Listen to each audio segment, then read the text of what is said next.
Som amb la professora Virginia León, som al Pla de Palau. Això era com el centre neuràlgic de la Barcelona de 1700-1714.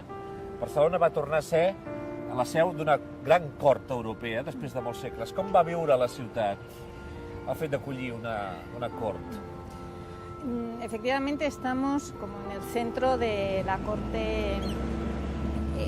corte barcelonesa durante la época del archiduque Carlos, coronado como Carlos III, y contrajo matrimonio con Isabel Cristina por poderes primero en Viena y luego fueron ratificados aquí en Barcelona. Aquí en Santa María del Mar, ¿no? Aquí en Santa María del Mar.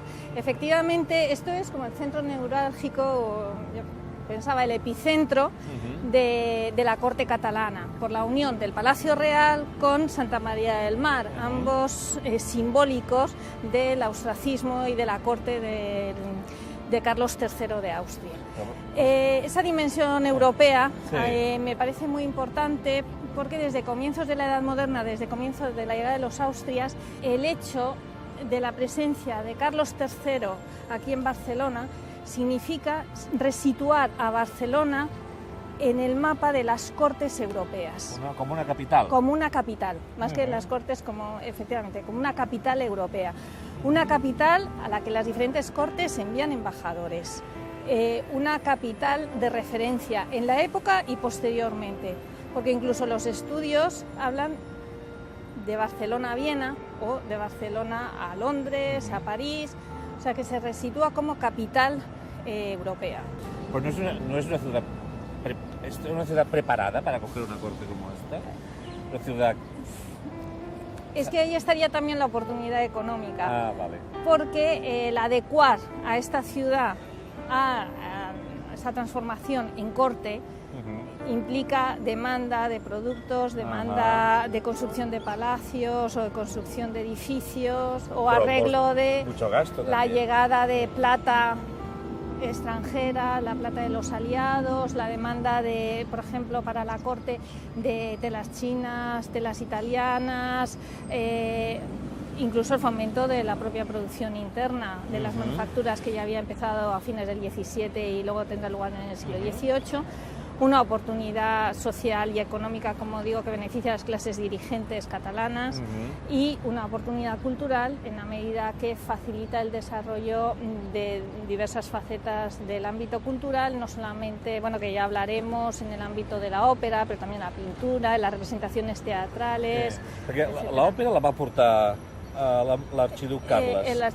Aquí a la Llotja es va fer la primera representació d'òpera de tota Espanya. Sí, en la Lonja del Mar. Exactament, la Llotja del Mar.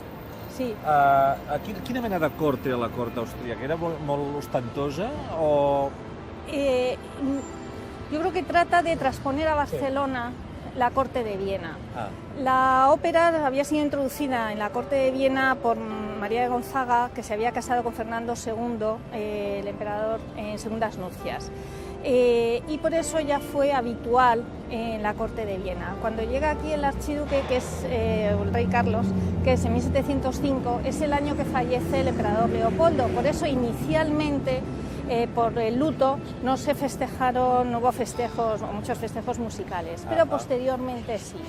Y no solo se representaron las óperas con regularidad, sino que hubo estrenos en Barcelona que luego se extendieron por el resto de Europa, de algunas óperas como la ópera Dafne del Barón de Astorga y otra ópera que se estrenó a finales en torno a 1713, como todo el cumpleaños de Carlos VI, pues antes que en Viena se representó.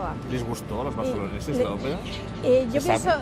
Yo pienso que sí, porque sí tuvo tanto éxito y bueno, fue necesario pues que vinieran músicos italianos, sobre todo napolitanos, pero también se ha podido constatar de músicos valencianos que participan en esto y bueno, he sabido que el conde de Savellà pues fue director de la capilla, de la Real Capilla, en fin, que los catalanes también participan obviamente en estas representaciones operísticas, ¿no? Virginia, com eren Carles i Elisabet Cristina? Quina mena de persones i de reis eren?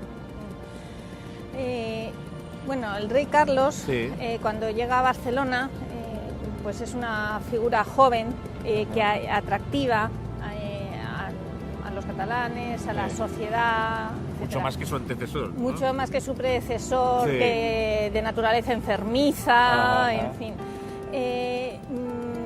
Pero él había sido educado en la corte de Viena para reinar en España. O sea, sabía castellano, aunque luego aquí también aprendió el catalán.